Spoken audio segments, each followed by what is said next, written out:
Hello, Jonathan and Jillian. So we were talking about the war on terror, and we talked about the actual 9/11 attacks last time, as I recall. So you know that all that took place on the morning of September 11th, 2001. And by the late afternoon, our intelligence services were fairly certain that it was Al Qaeda that had carried out those attacks. And that was no shock when you consider that they had bombed our embassies in Kenya and Tanzania, that they had tried to attack two of our naval vessels and had killed a dozen sailors on the USS Cole, that Al Qaeda linked groups had tried to blow up the World Trade Center once in the 90s with a car bomb. So it was a no-brainer to assume Al Qaeda was behind it. Later, that would be borne out overwhelmingly with the evidence that was collected. So it was Al Qaeda.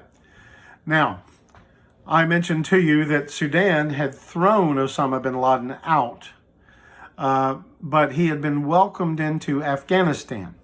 Now, Afghanistan was a failed state. After the Soviet invasion failed in the late 1980s, a quasi-democratic government was put in place, but a bunch of fanatical fundamentalist, I guess we'd call them seminary students, that were studying in Pakistan, Afghan students studying in Pakistan. They were fundamentalist Muslims, got it in their head that Afghanistan had to have Sharia law of the most extreme kind of interpretation. I mean, like stoning people to death for adultery, cutting off people's hands for thievery. They felt that they had to have this true religious law imposed everywhere in Afghanistan, or it would be a disaster. And these fanatical Muslim students invaded Afghanistan. And the Pakistani intelligence service at the time, which had a lot of its own fundamentalist fanatics in it, gave them weapons. So this group, Taliban, means theology student union, basically. These theology students from the madrasas, that's the word for seminary in Islamic culture, these madrasa students, armed with tanks and rocket launchers and everything by the Pakistani intelligence service, attacked Afghanistan.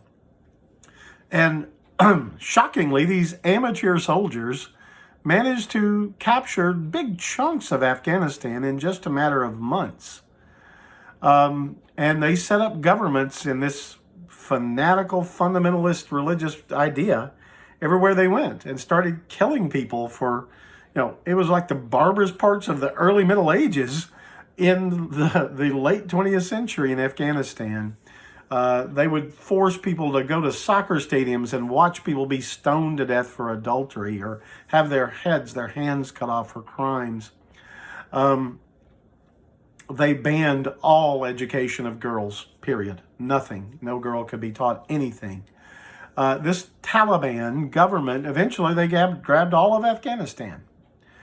But naturally, well, almost all of Afghanistan. There were places where people said, no, we're not going to submit. And local tribal groups rose up against the Taliban to fight them. So they never gained control of the whole country. But in the north, there was one particular alliance of tribes called the Northern Alliance. And they held out against the Taliban better than anywhere else. And there were other isolated pockets here and there of groups fighting against the Taliban who didn't want this fanatical Islamic government over them. But that was the state of Afghanistan in the mid and late 1990s. And that's where Osama bin Laden was welcomed by the Taliban. He was given place to build bases, military bases, training camps, and to operate. And the 9/11 attacks were all planned on Afghan soil in Al-Qaeda camps that were under Taliban protection. So once we figured out Al-Qaeda was behind the attacks, and that was almost instantly, it became clear we were going to have to attack Afghanistan. President George W. Bush, the second President Bush, proved to be a pretty effective leader in the immediate aftermath of the attacks. There was a rallying around his leadership. He pledged we would go into Afghanistan and get Osama bin Laden. That's where bin Laden was. break his power and the Taliban's power. By helping bin Laden, the Taliban was clearly our enemy. The NATO alliance was activated for the first time in its history. Remember, NATO, North Atlantic Treaty Organization, it was created to fight the Soviets. The Soviet Union doesn't exist anymore, but it still exists as a mutual defense pact. An attack on one country in the alliance is an attack on every country in the alliance. And the NATO Council agreed this is an attack on NATO. So every NATO country helped in the attack on Afghanistan. The British sent significant numbers of troops. Later on, the Germans, the French, the Poles, the Romanians will all do their bit to help. So this was a NATO operation when we attacked Afghanistan. I believe it was October 9th, 2001, we began bombing targets in Afghanistan. But here's the thing. We knew that it would be very difficult. So, that's less than a month after the 9/11 attacks. We began bombing targets in Afghanistan. We knew that the Taliban was heavily armed and that a land invasion, we couldn't get into Afghanistan. The Pakistanis let us stage things in Pakistan, but they wouldn't let us invade with a large land army from Pakistan.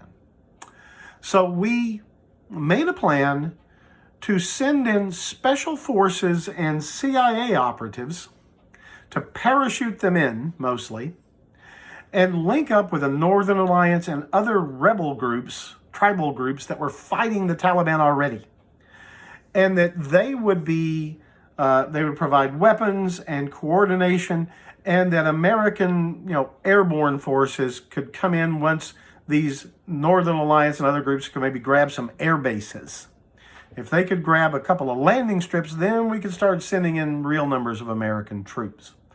And that's what launched 2 weeks after the bombing of Afghanistan started. 2 weeks later, we began to send in operatives and help the Northern Alliance and other tribal groups fighting the Taliban.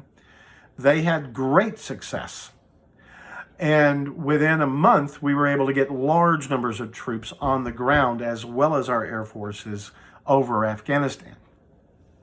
And frankly, by the end of January, after 2.5 months of war, we had captured Kandahar, the second largest city in Afghanistan and the heartland of the Taliban, you might say.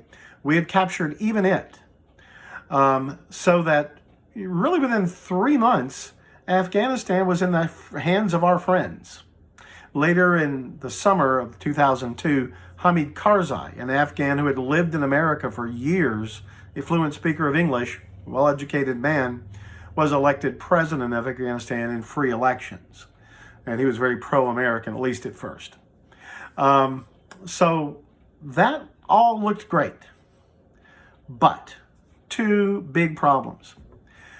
Al-Qaeda retreated into the mountains near Pakistan. They had dug tunnels deep into the mountains up there. And the first rule of defensive warfare, they had the high ground. We were not going to be able to get up there with large numbers of ground forces and rout them out. So we started bombing the heck out of these mountainous areas in eastern Afghanistan near Pakistan where we thought Al-Qaeda was. We dropped daisy cutter bombs. Those are the biggest conventional bombs, non-nuclear bombs, ever made. Something like the equivalent of 20,000 tons of TNT. I mean, just huge bombs were dropped up there. We flattened small mountains up there trying to destroy the Taliban. the Al-Qaeda groups. We hoped that Osama bin Laden was there.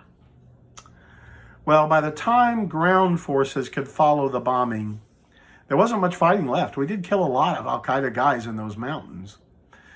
But we were pretty clear that Osama had gotten away. We figured he'd gotten to Pakistan. And that would prove to be true. Years later, I think 9 years later, he would finally be found living in a suburb of a city in Pakistan in a compound with two of his wives and a bunch of his kids.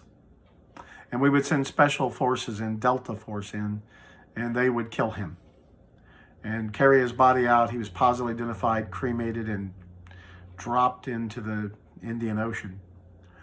So we did get him eventually, but it took like 9 years.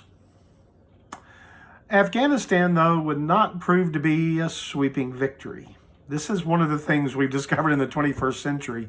It is very, very hard to actually truly win a war anymore. The Taliban was not completely defeated. They ran up into the mountains. And they're still there. They control some small cities. They were able to come down out of the mountains and attack the Afghan National Army and our troops who are helping the Afghan. Even now, 19 years later, nearly 18 and a half years later, there's still American forces there, still being shot at by the Taliban, still having car bombs go off. Periodically, they blow up a bomb in a city in Afghanistan and kill a bunch of civilians. When you've got fanatics who are willing to kill civilians with bombs hidden by roadsides and in marketplaces, it's very, very hard to beat them. The government of Afghanistan controls most major cities in the country. The Afghan army can fight and hold them back, but there is no peace. And obviously the Afghan people want peace. President Trump has been on and off negotiating with the Taliban, but when it seems like the Taliban's being agreeable, next thing you know, they blow up another car bomb in another city in violation of the agreement. So who knows how that'll end. President Trump wanted to pull our troops out immediately, but the Taliban would probably take the country over again within a matter of months if we did. At least there's a real chance they could. So Afghanistan remains a mess 18 years later. But the war on terror doesn't end there. It continues with the Iraq War. Not to be confused with the Gulf War of the early 1990s. This is the Iraq War that began in 2003 and would run nearly 8 years in that case as well. After an initial overwhelming American success, the car bombs, the insurgent attacks would continue for years. But we'll talk about that in the next lecture. Have a good night.